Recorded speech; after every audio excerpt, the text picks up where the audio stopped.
Hello again.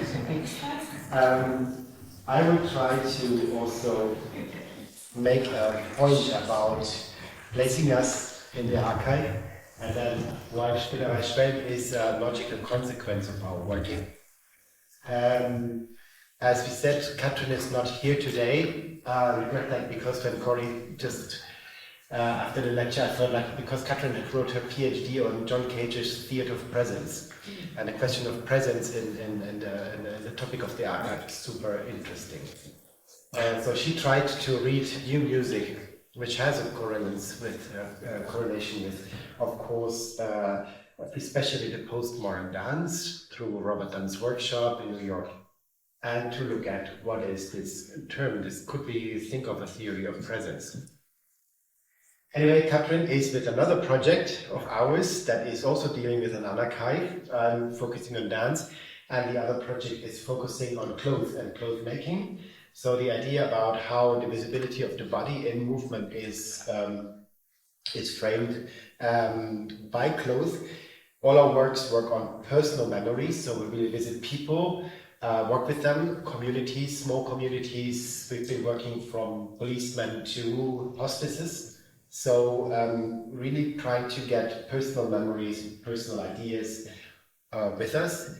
And Katrin is working, preparing the work in Riyadh in Saudi Arabia with women, and her practice of weaving, making clothes and veiling, and the whole idea about veiling. So this is also a very, very interesting project.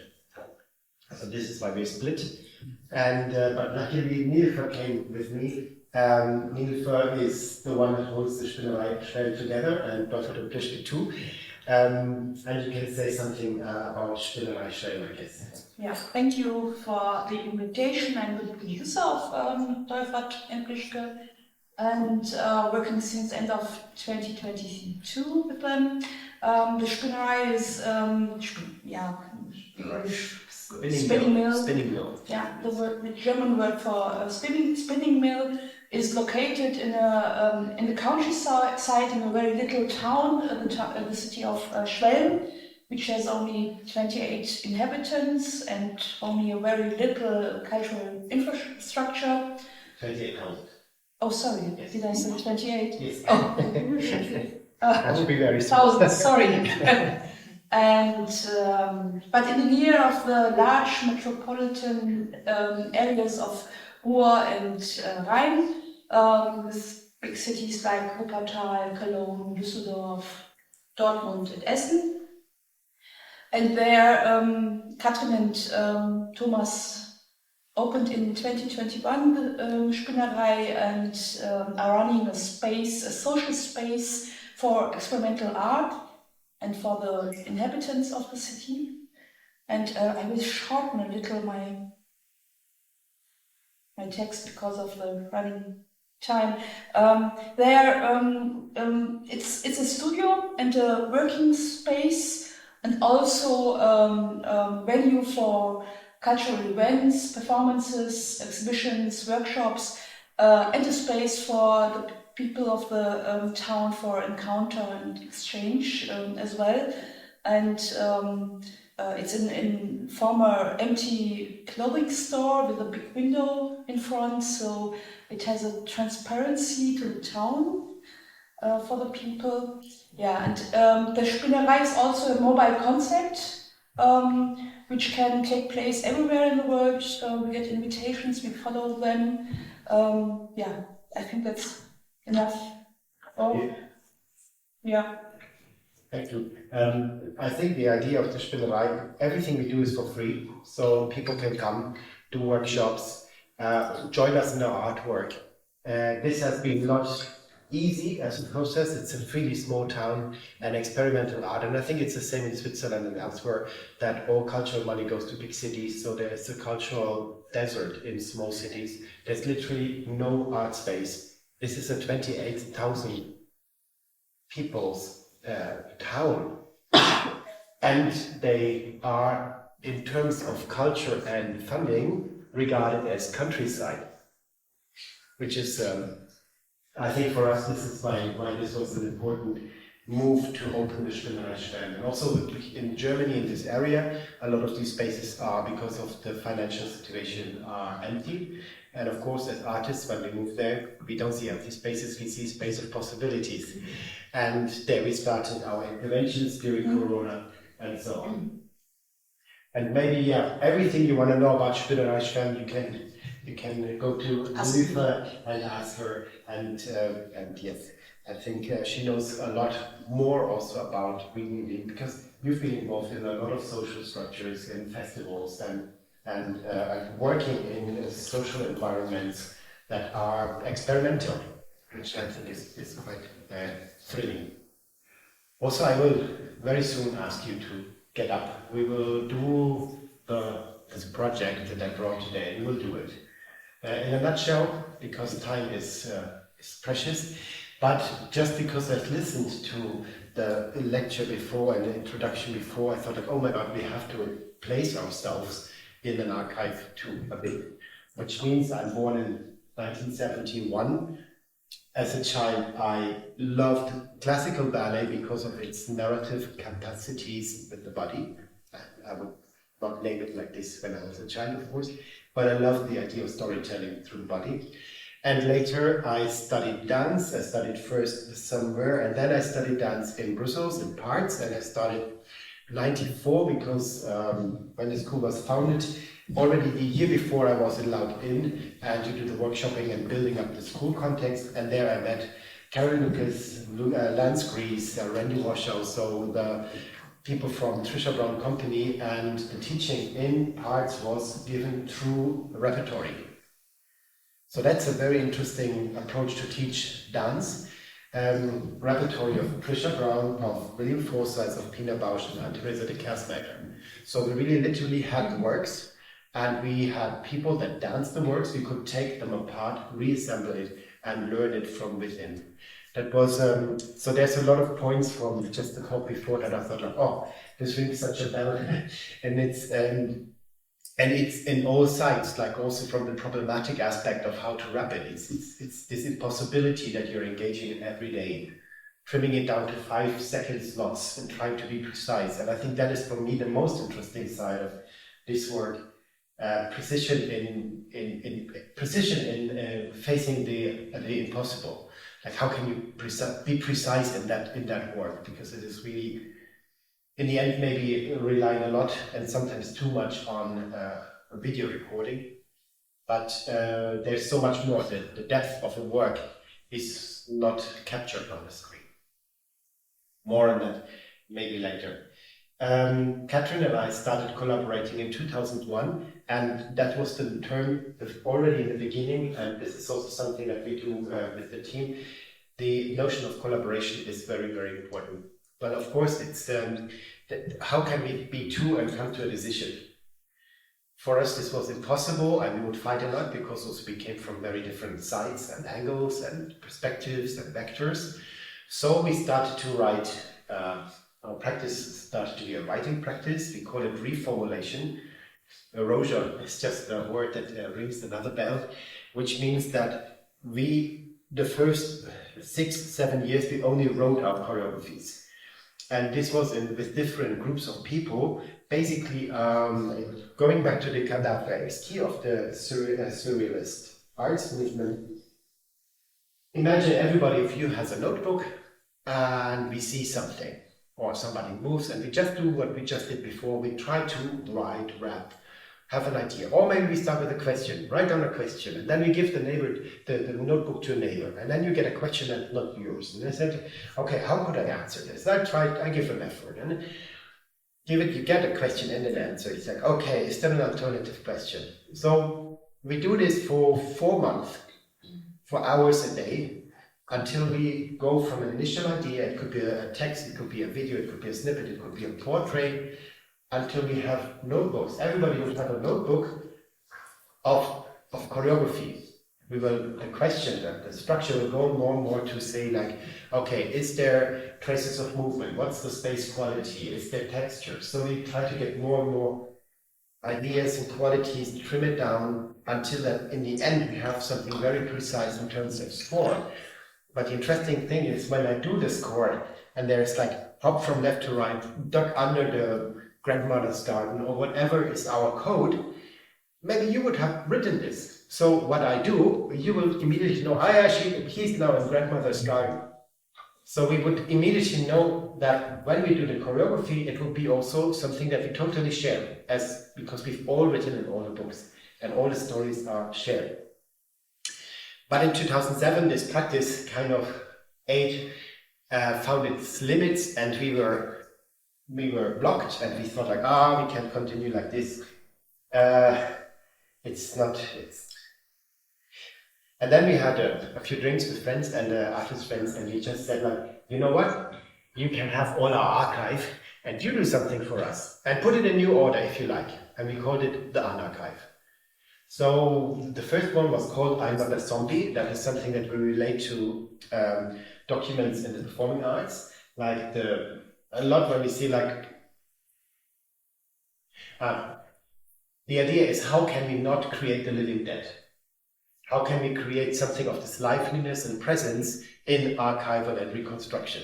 So even with allowing others to take over all our archive and putting it into new boxes and orders and themes and categories, and from this reordering creating a performance work, this has been a super impact for us. So we had a new form of collaboration, trusting others to do this, until we eventually, the third Anarchive was when we said like, let's take a piece of literature and use this methodology, and we used the Ring des Nibelungen, so a very old text, and together with Alain Franco we've reconstructed, we took all the movements that were in the text, which is the text that's very difficult in terms of heritage, meaning, hidden meaning. It is a text that's purely problematic, and we took the postmodern approach. We just took a text marker, all the movements that were in, and we would perform it.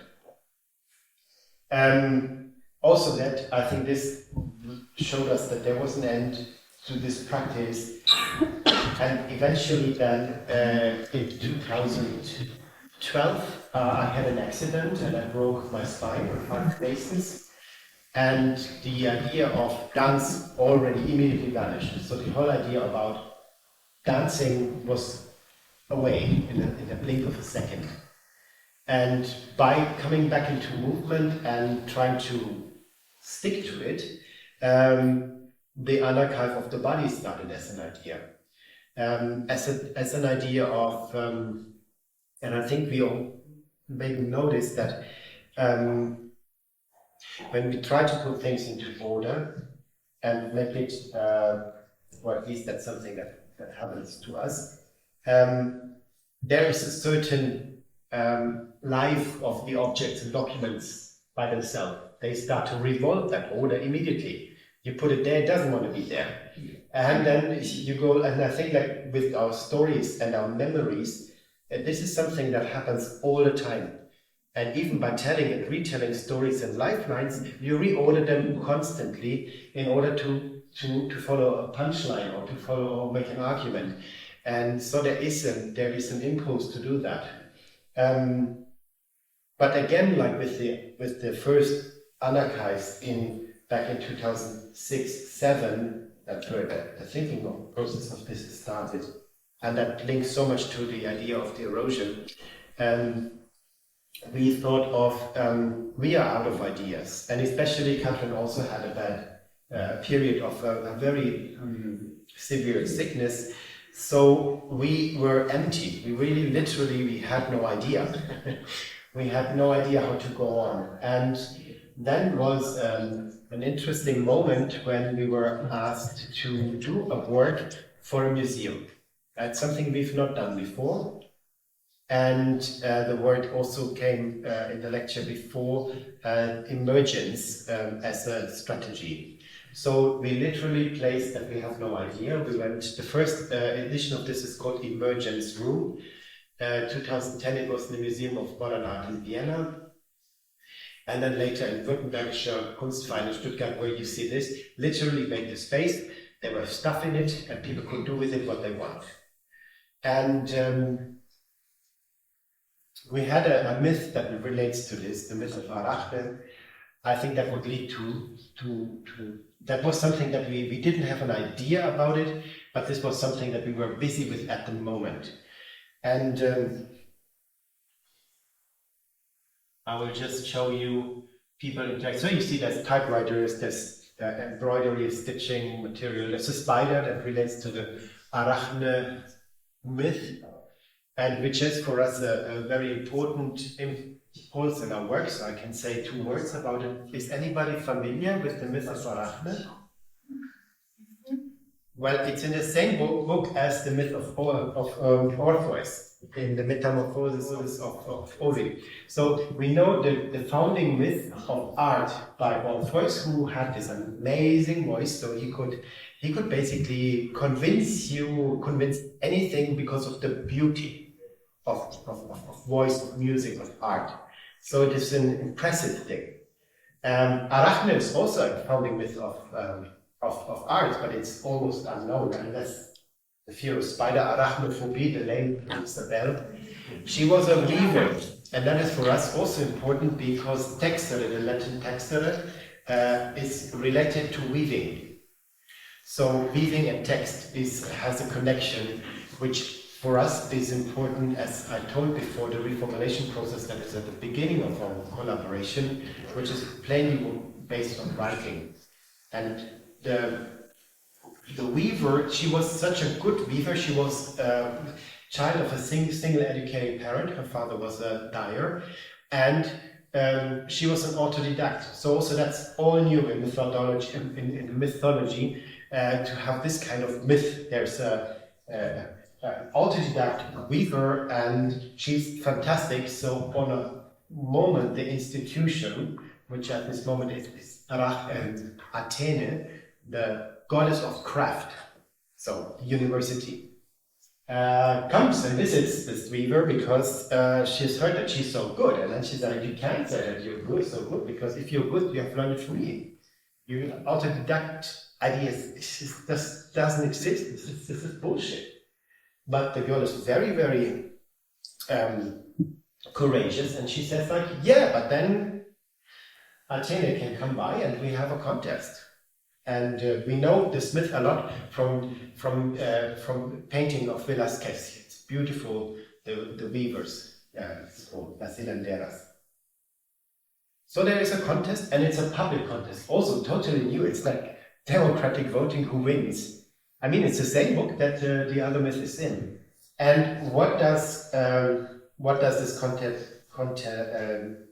this competition? What happened?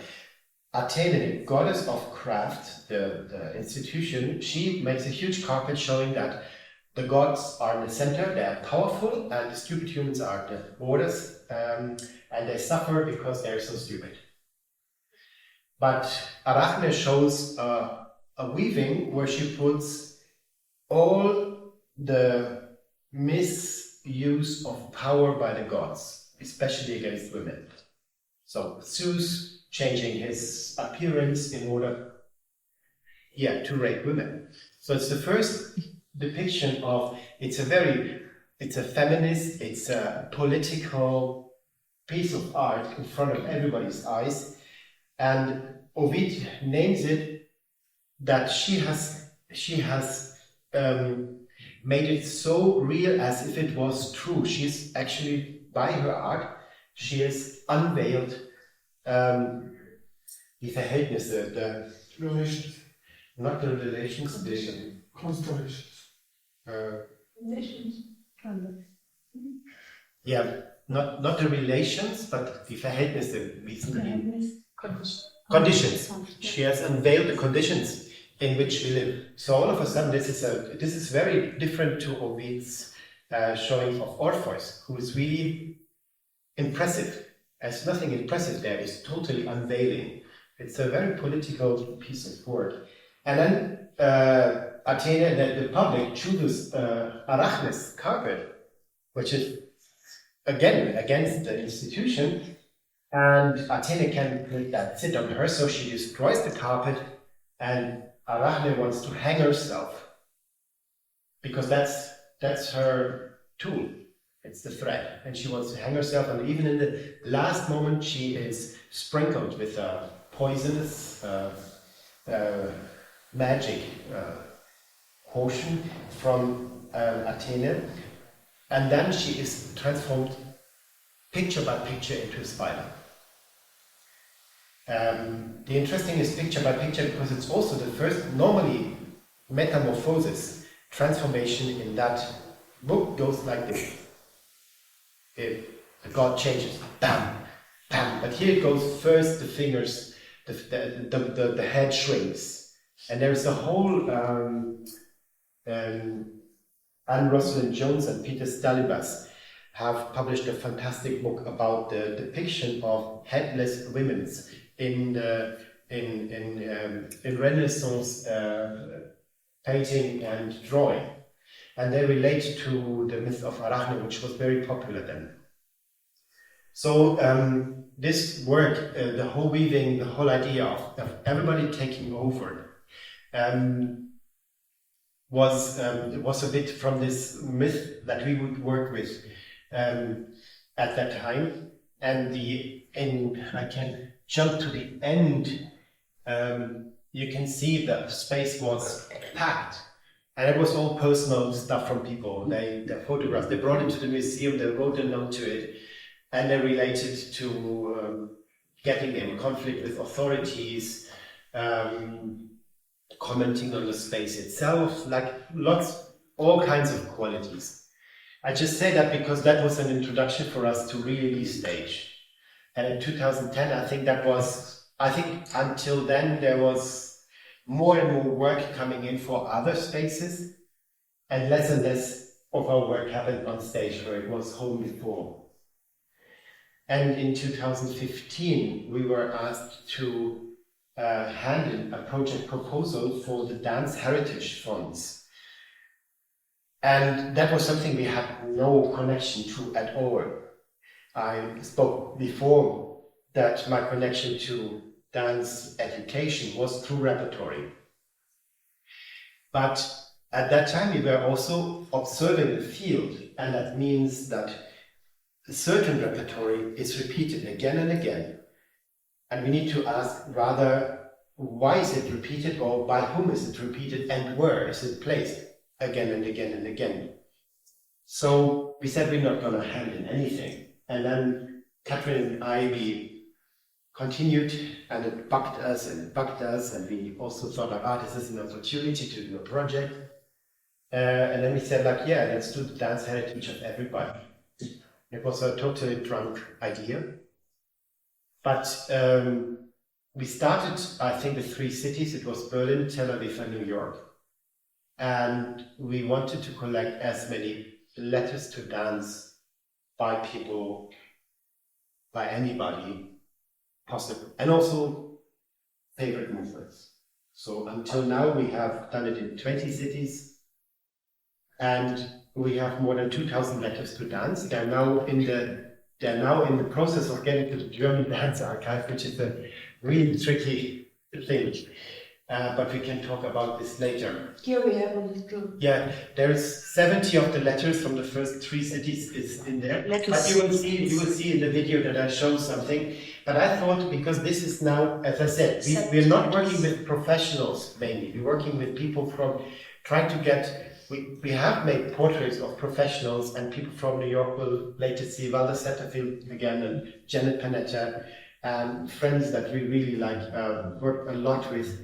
But mainly we had this idea that if you hover over a city and you would press the pause button as if this was a video, and you could, with your X-ray eyes, could look into every house where people are actually dancing, like under the shower, in the living room, in the discotheque, on the stage. And I think this would be very rich to see where dance is happening. And we thought, this would be interesting to get some of this energy, to get some of these personal ideas, relations. Because also there was a moment where we thought, in our generation, if we say dance, we mostly mean a contemporary dance or postmodern dance. and that's our glasses, and we filter out a lot. But in the city, and that is some experience that we got through this project, of course, there is so much dance diaspora from all the international lives that goes into and through a city, that this creates a huge dance universe. And how to get in, I think for us it was curiosity, how to get to it and connected to it. So I will invite you now to do a little workshop with me that would be, in a nutshell, what we would do. It's very simple, and some of the practices come from, I've been, you weren't there before, but my teaching in parts was by Randy Warshau, Lance Grease, Karen Lucas, Louis Burns, amongst others. So a lot of these little games come from that universe, come from people that engage, and I always loved the playfulness. And I think that's something with the emergence room also that we wanted to really bring across to the museum, a certain playfulness with the things, with the objects, to find out, to shake them. I mean, really like this objects and collections, childishness, playfulness, I think is a big thing. And as we are also kids of the computer time, we brought in some algorithmic ideas. So why not? Let's just go. And as you stand up and go in the space, I can tell you already the first very simple rule is if you pass somebody on the left, you have to pass the next person on the right. Let's go. Could you repeat the last sentence? Yeah, The right- if you pass somebody on the left, you will have to pass the next person on your right. Okay.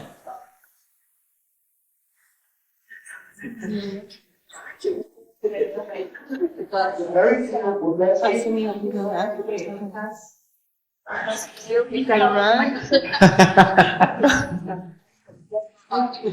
Let's try. So first, right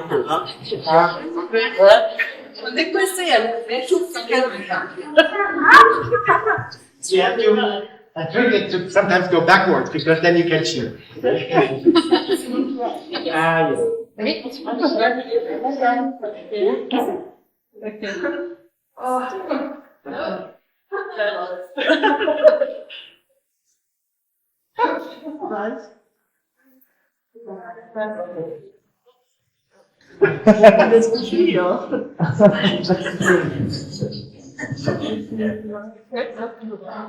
You have to keep sneaking around. I'm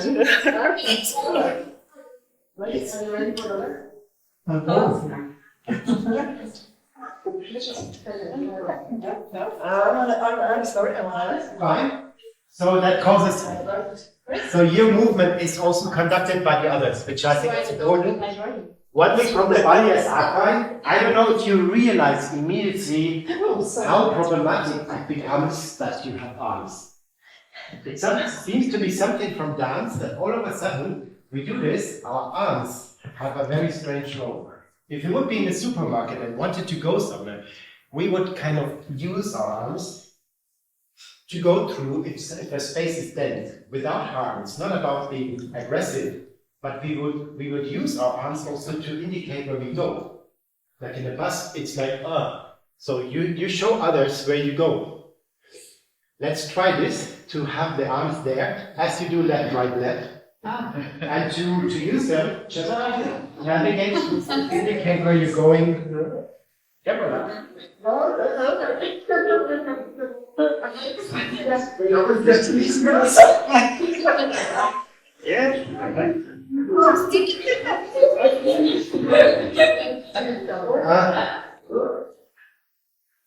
Yes. The instruction to just We've done it, I think the largest tool was 170. And next on the right, you pay. So that was really nice, but also. So when you pass somebody on right, next Okay. you pass. Now, we will continue like this, but whenever anybody of you decides to raise the right arm, which means that we all, where we are, orbit counterclockwise around that person until the arm is down again. So we are in our left, right, left. somebody thinks that, yeah, I'm the center of the universe, voila, everybody circles around that person counterclockwise. Okay. The moment the arm is down, we go back to left, right, left. Let's just see. Let's just see what that brings. And you know, there's different speeds. We can be slow, we can be fast. So, now we have to be attentive. Look at this. Just make myself easy.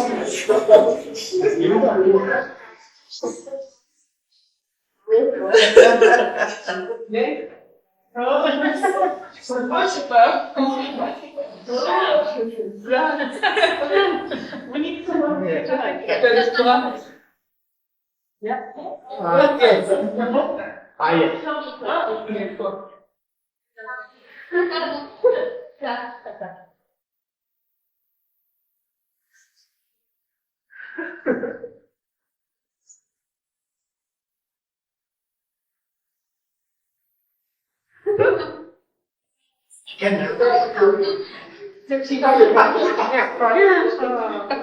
Super. Okay. Perfect. I think now we can obviously then start to play with different dynamics, speed, backward, forward. And we have the center of the universe, which will be a switch. Because I will just do another rule, and only one rule, which will be difficult enough and fun, I hope. I learned that from Randy Marshall as a warm-up exercise, which is very simple.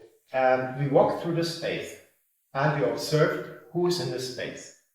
Let's do this with me, and we just walk through the space and look around. We're a small group. And as you walk around, I wish, or I want you, to pick two people that you don't know so well. Two people. I don't communicate. It's that your secret dance partner. So you will not communicate who this will be, whom you pick. Because when I clap my hand, you will need to be in exactly the same distance to both of them. So 1 meter, 1 meter, 2 meter, 2 meter. So let's just move a bit faster, and when I clap my hand, you try to be in the same, exactly same distance to both of them. Okay. So everybody has two dancing partners? You have your dancing partners? And let's go.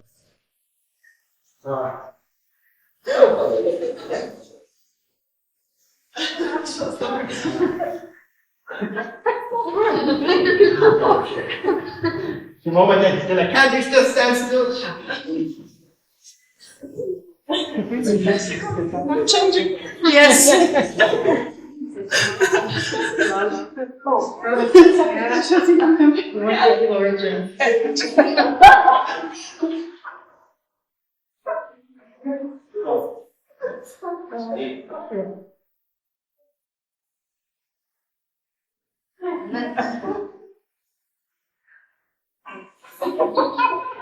Okay. So we'll try to build a dance with only 3 rules. A little looking behind the scenes, we've done, this is mostly about positioning in space. And this is possible, we've done this with wheelchair people, we've done it with people that need guidance. So there is also, this is very simple to adapt, but I think that is very important to us also. Although this comes from more an improvisational background, and we try to make it as simple as possible. Now, I will count you through, just like A, B, A, B, A, B, A, B, A, B, A, B, A, B, A, B. So A starts with left, right, left. B starts with same distance to 2 people. Okay. Whenever somebody lifts their arm, we circle the center of the universe, and you switch to the other rule that you didn't do before. So if you started with left, right, left, you will end up after the center of the universe with checking where your partners are. They might be in this Lano thing, so they might be really moving through, but that's also fun of it. And anything else? Yes. As we are in postmodern times, we know that the center of the universe is not static. So you can move. I advise to move slowly because it's really difficult to orbit around a moving person, but it's also fun. So it will give us a bit of momentum. Yeah, let's just walk into space and then clap my hands and you start with whatever rule you started. And let's see where we end up.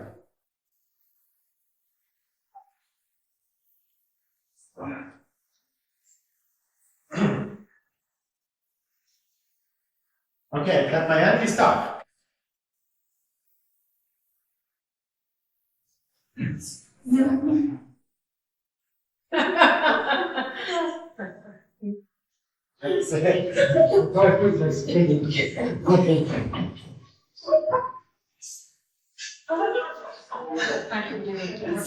true. Exactly what I thought. Now we change, right? Yes. Ooh, Sorry. Oh, I don't know the same. No, I'm following you.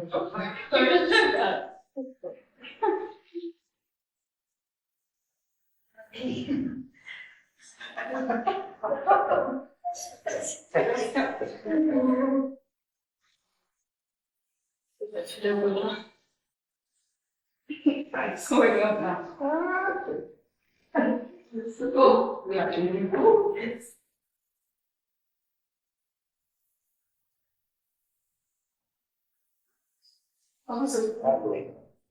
I think we warmed this up. It got us into something that also for us is important in this context. That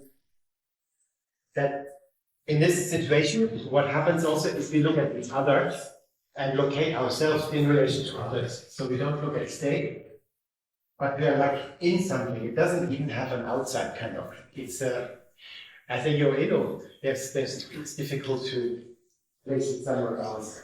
So that was also for us a situation that coming from a whole development of collaborative practices, decision-making processes, and so on that go on since the 60s, we thought, can choreography be society and not mirror society? Can it be for a moment a group that is together and acts to certain rules, and that's it? So that's something, that's a question we're still dealing with. These practices we've done, the complexity of this is we've done it with for choreography with 360 rules, which is great.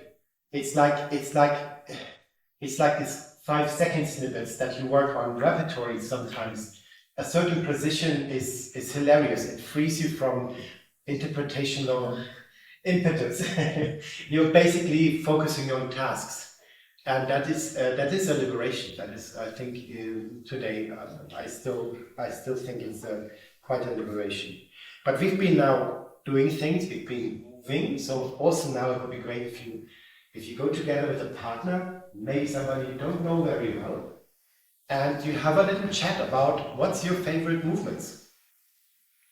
It can be everyday movements. It's like the first joining in the morning. It doesn't have to be in the universe of dance. But talk about what is movements that you really enjoy doing. You know.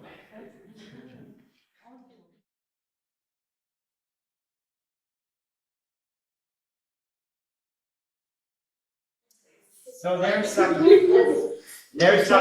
paper and some colorful pens. I know, normally this takes 4 hours and we're compressing it. But whenever you're ready, can you draw your favorite movement? As precise as you can. I didn't want words because it might have different languages. Try to really draw. It doesn't have to be figurative. It can be, I don't know.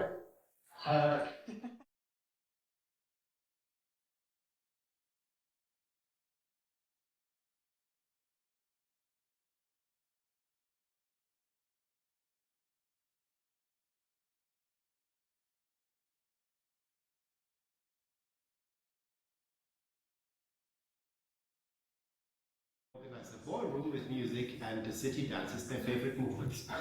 The ballroom can happen in a museum, it can be in a community center, it can be, we had many different approaches. Mainly that comes also by connecting to different communities. You get to know different places, and that's the very simple score of this performance work. Also, in each city, as we are there, we do little portraits of, no, we don't do portraits, we visit dance personalities of the city. So people that have been engaging into dance. It might be, for example, in Reykjavik, there is an 80-year-old dance teacher, and for a long time it was the only dance school in Iceland. And so she has been teaching everybody, including Björk, dance, and she had a lot to say about dance, and that is something also in the archives which for us is important. All these co-repetitors, all these dance teachers, all these people that enable dance are very often overseen by dance history. But they are actually there from the beginning to make sure that this art form is alive. So this for us was also very important to connect really to think dance not in terms of exclusivity, but broad as possible. So we asked all the dance personalities to write a personal letter to dance, and this letter is performed in the evening of the ballroom. So also a dance community gets into touch again with dance personalities of the cities, but also in the workshops we ask everybody in the end. The workshop normally is 4 to 5 hours. We ask everybody to write a personal letter to dance, which we collect and which we put in the dance archive. For us it is important. We wanted to, as I said, 2015 this project started in the head, and it started officially in 2016. When we said like, we want to do the dance history of everybody, we thought of, we want to occupy massive space in the dance institute. So that next to the artists, or this artist and this artist, this is dance of everybody that's really also there in the shelves, and it occupies a big portion of space. And we're struggling with this right now because it is really these more than 2,000 letters in all languages, mother tongues all over the world. We have had amazing moments of inflection when the Indian dance community in Singapore met the voguing community, and all of a sudden, boom, it just exploded into space and it wouldn't stop. So there was a lot of communities that normally don't meet. And for us, it is not, we have not foreseen this project to be like this. For us, this project is an ongoing learning process. We go to a city, we know basically little about the dance community of the people, and that's also for us a way to learn. I will show a short film about this project, so you can really see people, hear their voices. It's not made for academic context. This film, it's more like a trailer format. It's a film that we premiered at the Spielerei Schnell, so take that also into mind. And it features a lot of voices from the last time that we were doing the Just-in-Time project in Alexandria, in Egypt. It is a 6 million inhabitant city, and they're closing now the last dance facility as we speak. Because dance is more and more pushed to the side, it's abandoned, it's forbidden, and there's a huge dance community, and it's very sad, not only for Berlin, but for other places, of course. But a rich dance culture, Egyptian dance is big, it's a really big tradition, and I think that is also something that, especially with our perspective, that is always unprepared for the situation. You become completely unprepared in a situation like this, and the letters are very emotional, obviously also. And yeah, maybe we have a question around after. Sorry for being so tense, but it was difficult to wrap it in a short time, and I hope that the film answers quite a question. And you see Catherine, which I'm very happy at, because it's a project she's also very much identifying. Of course, this project from the beginning, I think. I dreamt about having it in Poland, but I didn't manage because of different circumstances that didn't happen. So, although I saw one Polish colleague dancing in a ballroom in Berlin, so still, maybe it can happen. Fingers crossed. Yeah, I actually wanted to maybe start asking you a banal, maybe to you now, but question: how did you actually came to this idea of writing letters to dance instead of writing letters on dance that we would probably naturally understand as a conservation archivization project? And it did start it within Danse Contemporaine, the archiving, very famous, by the way, 4 years grants all over the Germany, and but you decided to do it differently. And would you say a little bit also, like, what was the process behind deciding that there's gonna be letters to dance? And also, I know you make workshops about it. So how do you guide people there to write? We were asked. This is a good question. I would have to check back. But we were asked to write something for the German magazine called Tanz, and we decided to write a letter to Dance.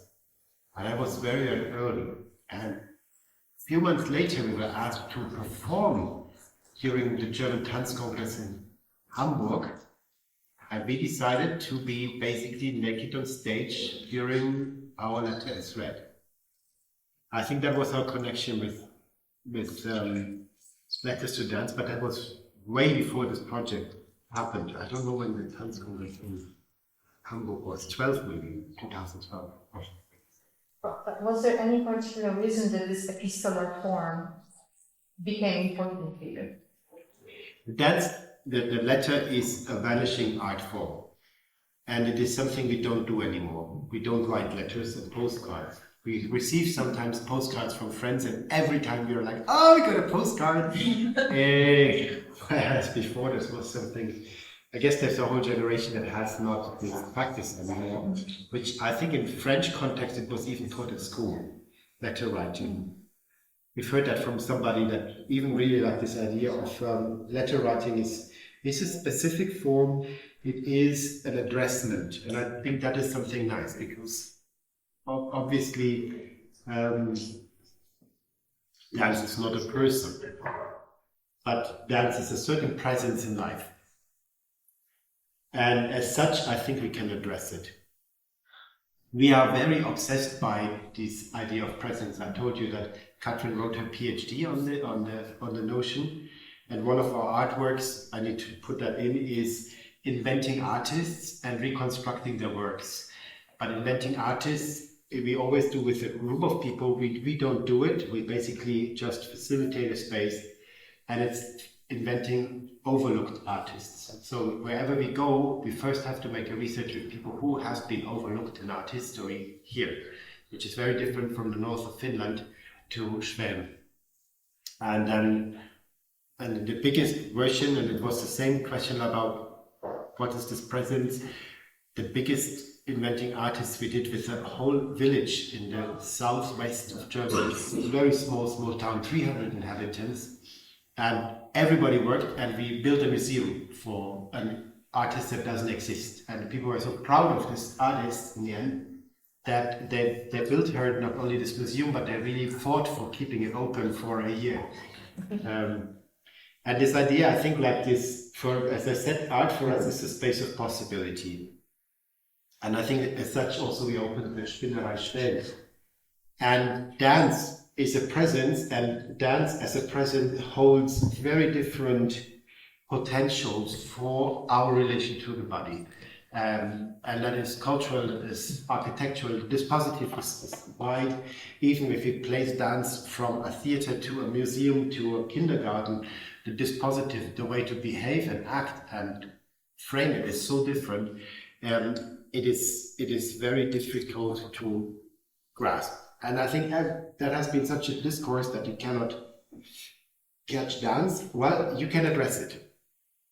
And I think it was very interesting. We've got in this book, maybe I can read it. This book is 70 letters that we collected, and it starts with the oldest person.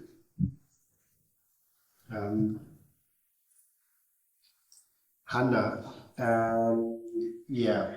And that was one of the first letters we got. And I think that says a lot about the relation to the body. Dear Danse, I loved, I danced, enjoyed for many years. I grew up, I'm 92, and unfortunately my balance is gone, mostly when standing. I'm scared to let my body express itself. I lost my balance. What a pity, the loss is all mine. It's in a few sentences, the relation, this kind of urgency that comes with our relations to dance. And it can be expressed, I think it's not restricted to any dance form or format or time. This kind of urgency. Sometimes Katrin and I, we do the job when people say, what's your job? And we say, we have the oldest profession in the world. And people look at us a bit strange and they're like, yeah, I think like one of the first expressions was dancing. And I love this, especially when Levi Strauss in his Tropic wrote about that it's so difficult with the people that he observed to be the role nobody wants the role of the leader, because the leader is also in charge of the everyday choreography, putting the mythologies into form, and that's such a hard job, so nobody wants to be leader. I thought, well, choreography is just like everywhere, like embodying, mingling, relating. So, avoiding to directly answer your question, I just think it's like it's a presence we can address, and it's very personal. So, as you've heard from this, there's another one. There's some school kids. They say like, damn, dance, you suck. But you're old, 100 years, respect. These are in there, there's some that are hilarious letters, or like, oh, my aunt thinks she can dance and she can't dance, do something about it, or something. It's really, it's a big pile. We've had now a big archive problem because we've handed it, all the archive, and it was a very difficult work to tag all the letters, because they are in different languages. There's a lot of Asian, European, some African, there's Hebrew, there's a lot of different languages, and we had to, so the idea was very simple. We worked in the Spielerei, and we had people that would put post-its on the letters with the tags, and then we handed it to the German Dance Archive. And because of cutting costs, they sent this to contracted somebody to scan it. And the first thing they did is put off all the dates, scan all the letters, and give back all the post-its on a pile. And we're like, oh no! So this is the state. We have to re-tag all the letters, and that's just work. But also favorite movements are also as important. As you see, they are the ones conducting the ballroom dancing, we are meeting here, especially today, around the notions of archiving and documenting, and actually this project with all this abundance also of its documents that is existing, it's really even hard to grasp it at first when you hear about it. And I think, in my feeling, it does document a lot of favorite gestures of different cities. But actually, it does also document a lot of impact that the dance has on people, and by that, on societies, and maybe we can even go into the macrocosm, constructions.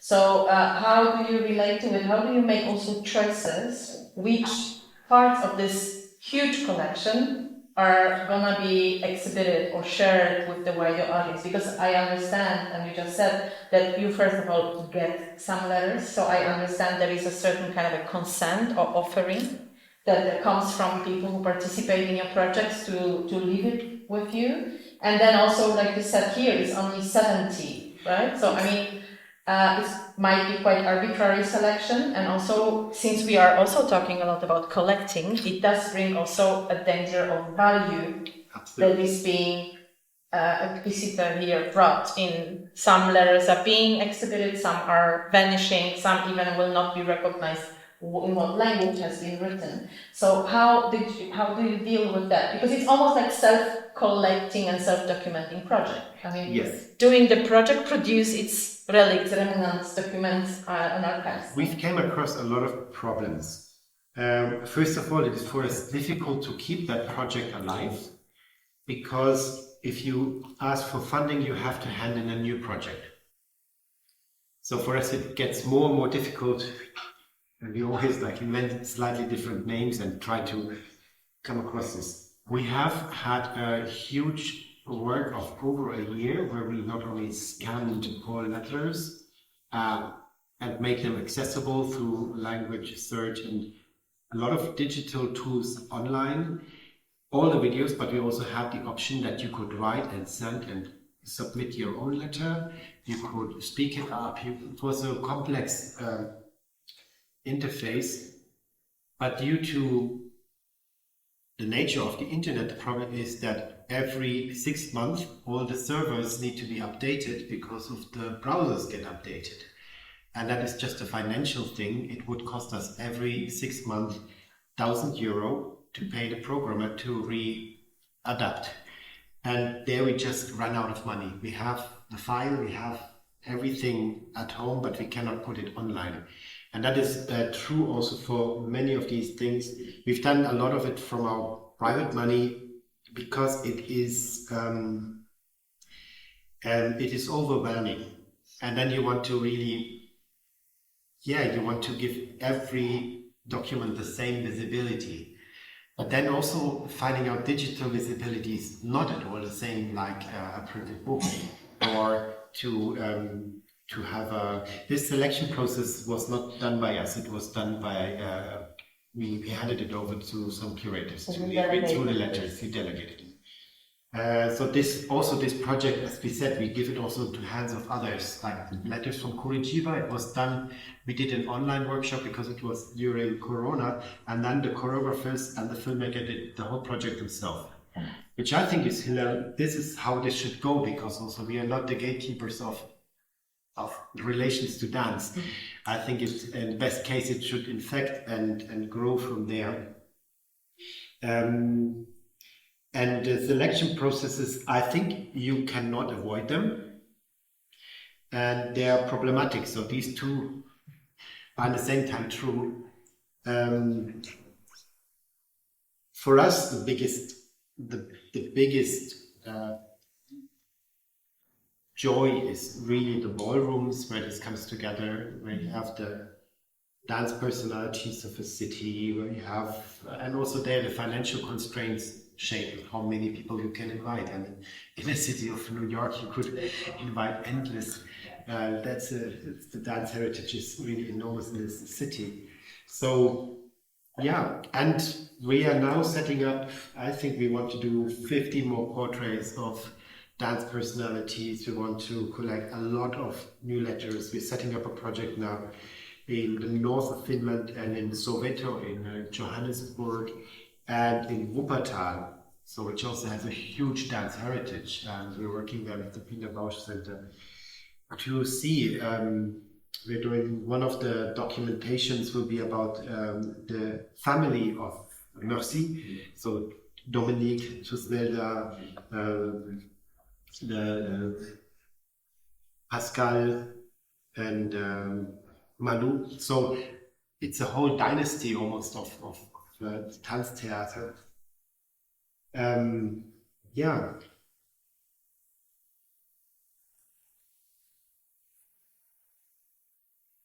Let's hope that that the project goes through and we can do it. Yeah. Yeah, please. Obviously, let's just also open to others. But very, very briefly, I so enjoyed your presentation. I love the letters. It's just an amazing project, I believe, and such a contribution, kind of, as Jana said, of the culture, kind of the knowledge about cultural context, from where people are speaking, how people understand what they do. But I would like to turn things around a little and ask you actually how do you feel? Do you reflect? Obviously you do, but how does it feel to be a white male artist asking people in Soweto or in other countries where understandings might be slightly different of what dance or performance is? For instance, we made an interview and a chapter with an Indian where she, for instance, said to us that the notion of performance art is a colonial notion. Absolutely. So even and so I just wonder, how do you go about? It's a little bit of an extrapolation from what Jana was speaking about. The selection, the kind of idea whom you pick up. But how do you feel as a wild male after all this, perhaps thinking together with those discourses of colonial, post-colonial, or ongoing violence, and kind of impact of imperialism and all sorts of things. How do you position your white body asking this question to, for instance, people of color, and not necessarily someone who is sitting in New York, but someone who dances the dances in different racial, cultural contexts? Yeah, I think definitely problematic and doubly problematic as I initiate together with Katrin the project. But this is also why we wanted a digital archive, so it's not locally in Germany, which for us is problematic. And this is also why we are now looking into working with Maud Ketzi and Gabi to create a local archive from the project that we will now start there. The vision of us, how we envision dance, how we are educated in dance, and speaking about Maud Ketzi and Gabi, I've been studying with Maud Ketzi in Paris, and his dance education was basically postmodern dance, which is a physicality of the 60s and 70s in the United States. So even speaking with Sarah Mikolai about the notion of the classical Indian dance, it's also a colonial notion. I think this is a map of problems, because dance is not only physical, but dance, going back, one of the biggest moments before we write a letter, we do a discussion. The discussion starts with two notions that we bring into this dance in society. Like people can put notions, and in the end, we discuss, why did you put this? Why do you refer to it like this?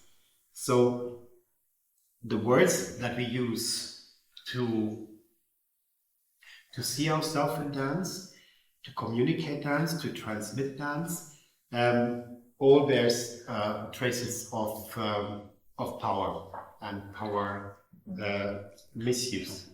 And dance is, by all the beauty that people attest to it, this art form that in its upbringing is very prone to misuse, physical misuse. And so I think the question that we need to ask is, how do we see the body in dance? And what bodies actually, also in terms of knowledge and self-legitimation, come to dance together? In Berlin, we easily do all yoga and forget that this is a religious practice from somewhere else. And there's such a permanent, unquestioned stream of practices that goes through this art form.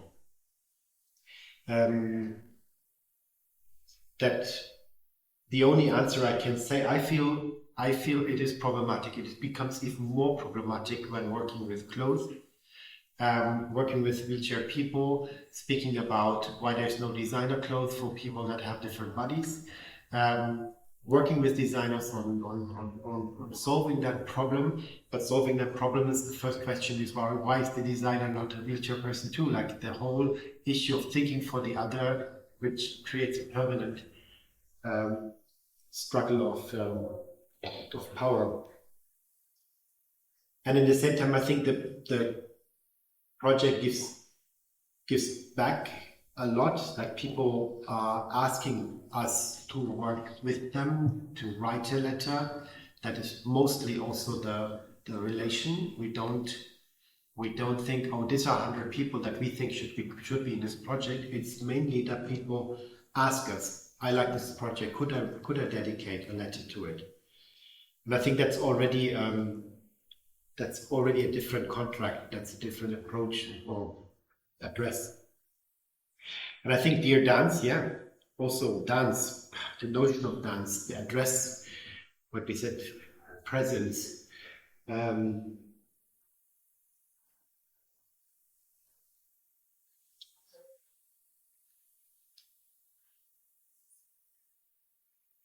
I think I would be very happy, and I think that is what is the process that we start now, to give it over, to hand it out, to let others do. But so far, this is a tough project, because the project is easy to say what it is, but it's very difficult to do. Like in terms of, you want to work in a hospice in New York, how to get in touch, how to get trust, how to get to know the people. We work almost 2 years before we go to a city to establish contact to communities. It's not a project that you just do like this, even if it looks like very simple in its core. So admire this courage that that you have in giving this project in a way away, because this is like an extreme openness to continuing the piece by someone else perhaps. But it also, I think, has a decolonial gesture in a way, because perhaps people will pick up rather than writing, perhaps telling, or perhaps other gestures. I think so, of because writing. this is such a Western, the written document is such a Western obsession. Yeah, of course. Yeah. I mean, like, absolutely. We work in Spinnerei, a collaborator with us, Dessa Ganda. He originates from Togo, and he is a storyteller. And the profession of storytelling is like basically combining music, dancing, and storytelling to a level of excellence. It's fantastic, and it's now we're reversing it, because he teaches at Spinnerei Schwelm, because when we started Spinnerei Schwelm and we opened and we thought, free workshops for everybody, nobody came. And it was not a communication thing, but the first people that came after some time were, until today, I think there's only 2 men, but the rest were women, older women, because the age average is 63 in Schwelm. And they had to ask their husband for permission. And that's White Hicktown in Germany. So that was a very strange situation to deal with.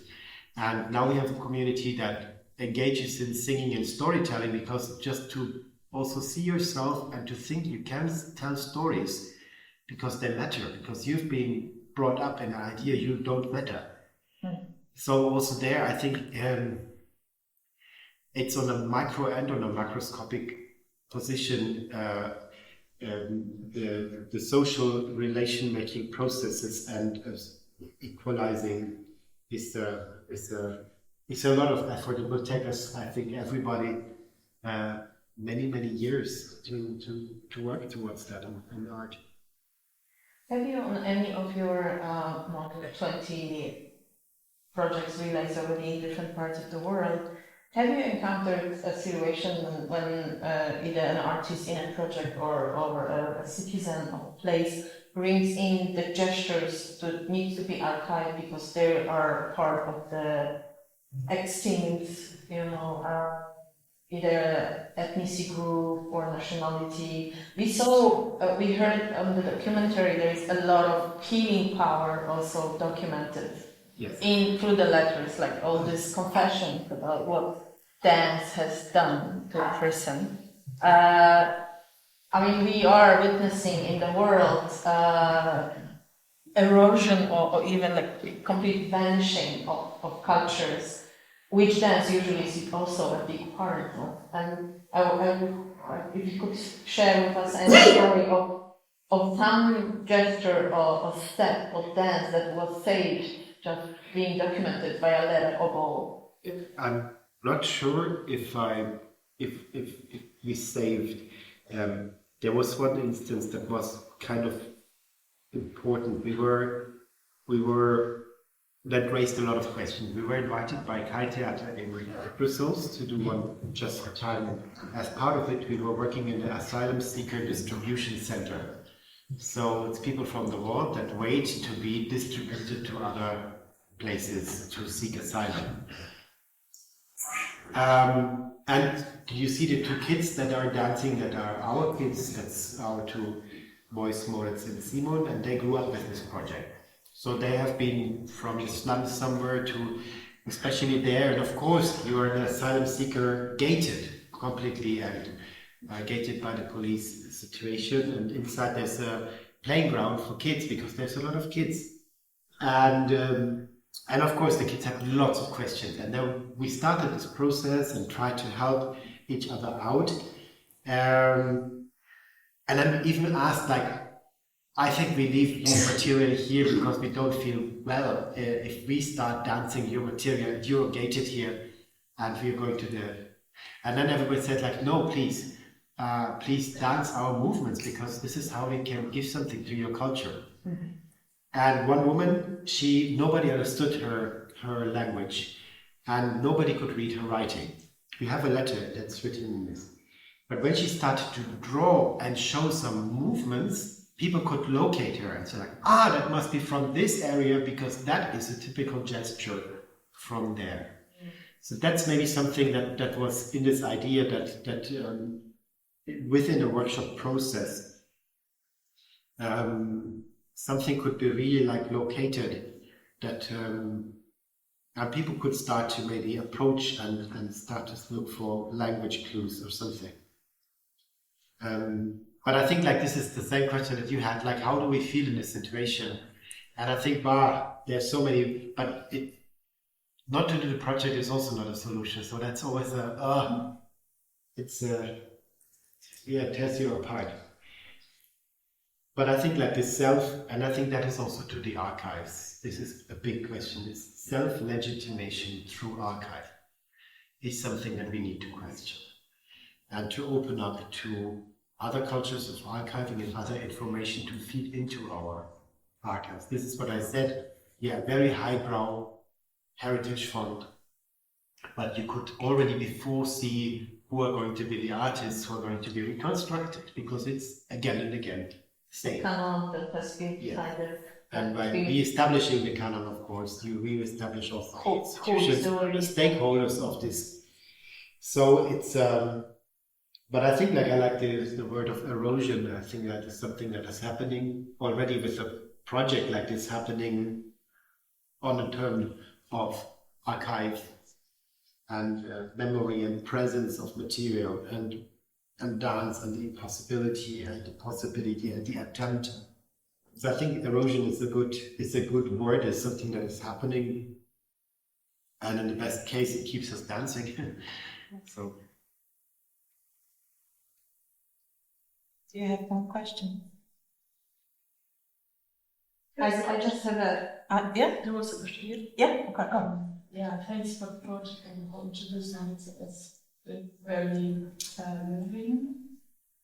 And at the same time, also before in the discussion, not only with this project, a concern came up that I feel like now we've only seen people that have a quite democratic understanding of what dance is, and you tackled that before, that like it's also a very strong power, instrument of power, and I think you described like methods how to approach this, but also in terms of archiving, like I think there is a made choice, or like maybe the first step when people approaching you, I guess those people have this democratic understanding of dance in some ways, and also the same for artists and institutions, and trying to listen to them is based on the assumption that they have some kind of democratic understanding of what art work is.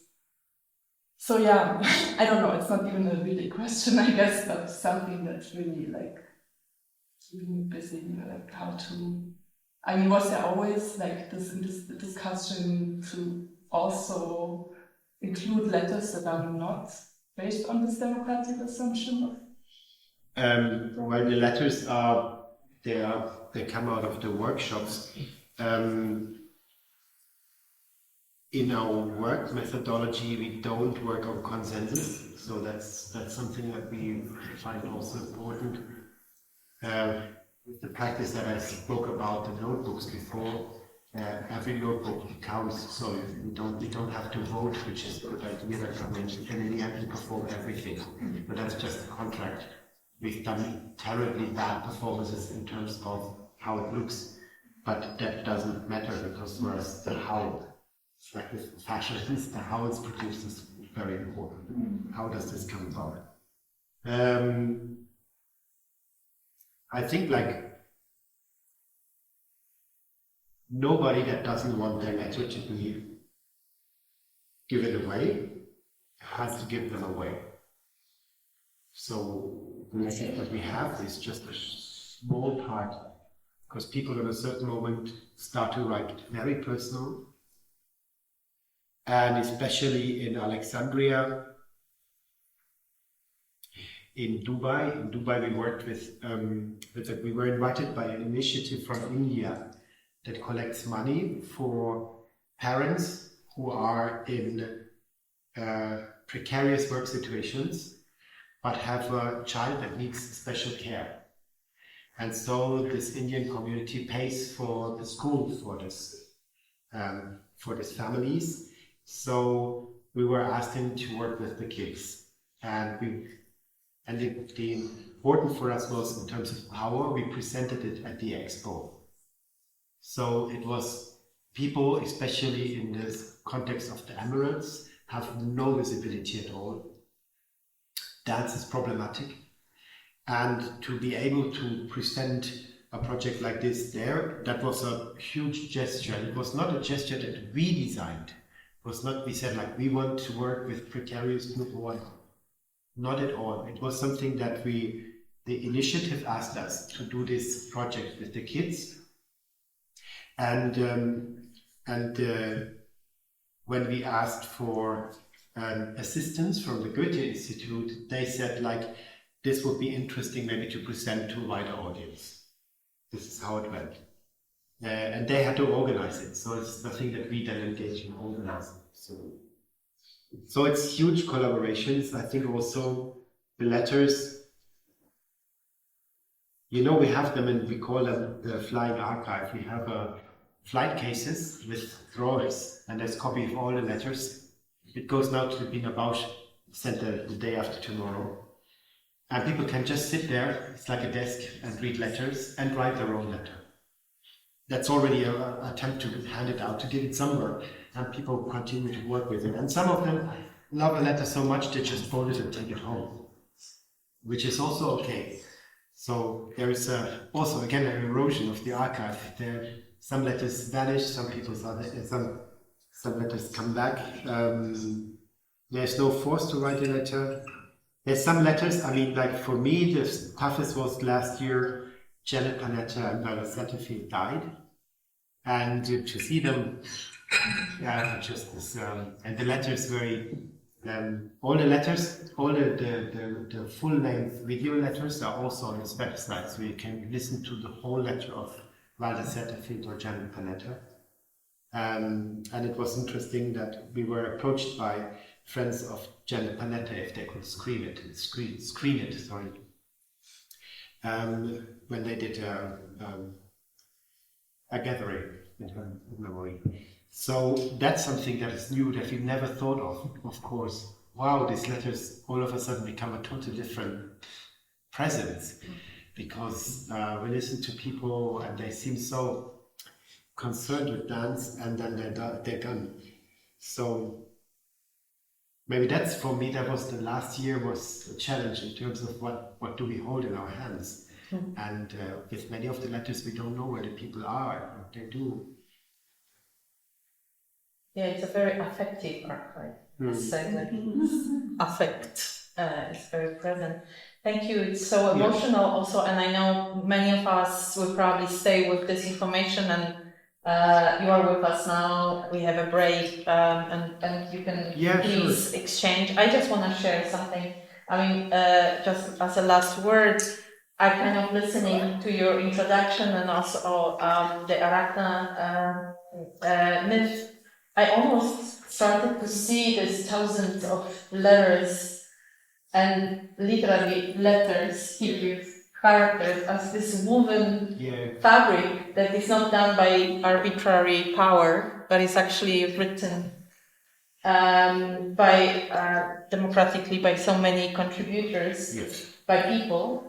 And they're actually, what is very touching for me, they're actually almost like a testimony that dance matters. Absolutely. And actually, probably its value lies somewhere else than we are used to think of, writing and witnessing and creating our performances.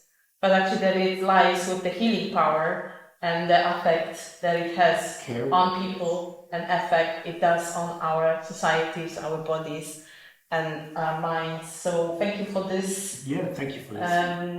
I hope that the fabric will still grow and our voices will one day also weave in, will be within. So whoever can send us a letter, also nice to receive it by post. Yeah, and then I highly recommend you to visit Generation website with all the current projects and the full documentation of what just in time. And now let's have 20 minutes break and come back to see.